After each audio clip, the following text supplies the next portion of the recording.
అందరికీ నమస్కారం. ఇది అందరికీ ఉపయోగపడే ఒక మంచి వార్త. నా ఛానల్ని సబ్స్క్రైబ్ చేయండి.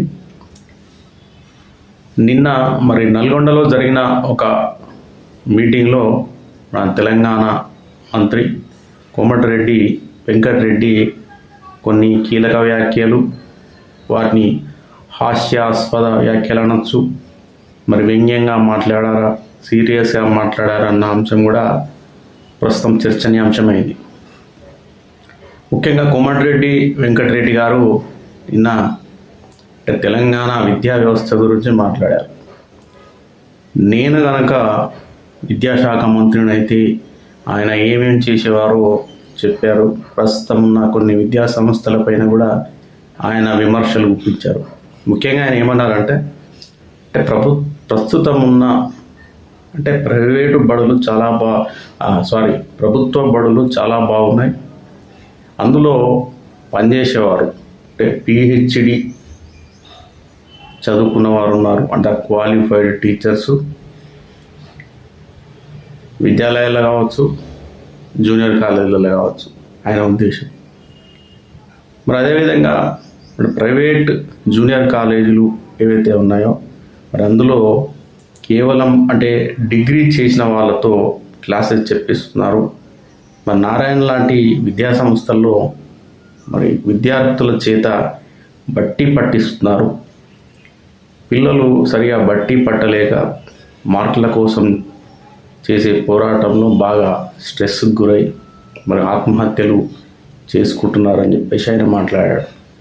నేను కనుక విద్యాశాఖ మంత్రిని అయితే మొత్తం ప్రైవేట్ విద్యా సంస్థలన్నింటినీ మూసేస్తారని చెప్పేసి ఆయన మాట్లాడారు. ఇంతకీ ఆయన ఎవరి మీద కోపంతో మాట్లాడారు అన్నదైతే ప్రస్తుతం అర్థం కావట్లేదు. మీరు ఒకసారి గమనిస్తే ఆంధ్రప్రదేశ్లో కావచ్చు, తెలంగాణలో కావచ్చు, దాదాపు చాలామంది రాజకీయ నాయకులకు విద్యా సంస్థలు ఉన్నాయి. హై స్కూల్స్ కావచ్చు, జూనియర్ కాలేజీలు కావచ్చు, యూనివర్సిటీలు కావచ్చు, ఇంజనీరింగ్ కళాశాలలు కావచ్చు, ఇట్లా మనం చెప్పుకుంటూ పోతే చాలా ఉన్నాయి. యూనివర్సిటీల స్థాయిలో ఉన్నాయి. ఈ ప్రైవేట్ విద్యా వ్యవస్థను ఎవరు ఎంకరేజ్ చేస్తున్నారు, ఎవరు ప్రోత్సహిస్తున్నారు అన్నది కూడా ఒకసారి కోమటిరెడ్డి వెంకటరెడ్డి గారు రివ్యూ చేసుకొని ఉండి మాట్లాడితే బాగుండేది.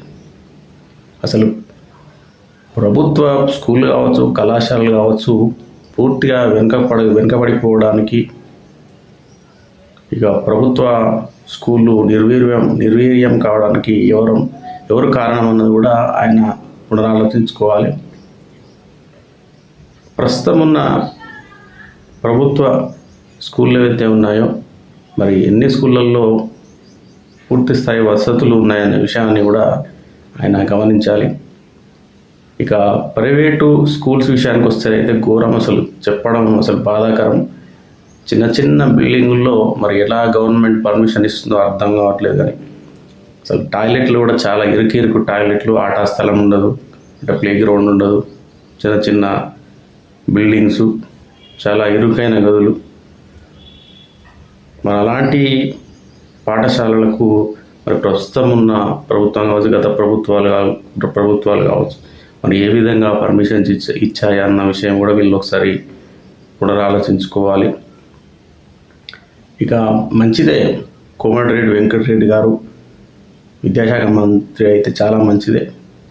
ఆయనకిస్తే కూడా ఆయన అన్నట్టు ప్రైవేటు విద్యా సంస్థలు ఏవైతే ఉన్నాయో, స్కూల్స్ కావచ్చు, జూనియర్ కాలేజీలు కావచ్చు, అవి మూసివేసి ప్రభుత్వ పాఠశాలల్లోనే, ప్రభుత్వ జూనియర్ కాలేజీలోనే మెరుగైన ఉత్తమమైన విద్య అందేలా పేద మధ్యతరగతి కుటుంబాలను కాపాడే రీతిలో ఆయన నిర్ణయం తీసుకోవడం కూడా చాలా మంచిదే. అందుకు కోమటిరెడ్డి వెంకటరెడ్డి గారు చేసిన వ్యాఖ్యలు కూడా చాలా మంచివే, నేనైతే అభినందిస్తున్నాను. ఎందుకంటే ప్రస్తుతం మిడిల్ క్లాస్ కావచ్చు, పేద విద్యార్థుల తల్లిదండ్రులు చాలా ఇబ్బందులు పడుతూ పిల్లల్ని చదివిస్తున్నారు. ప్రస్తుత వ్యవస్థలో కూడా ఎప్పటి నుండో ప్రైవేట్ చదువులకు అడిక్ట్ అయిపోయిన విద్యార్థులు కావచ్చు, తల్లిదండ్రులు కూడా ఎక్కువ ప్రైవేట్ వైపే అడుగులు వేయడం మనం గమనిస్తున్నాము.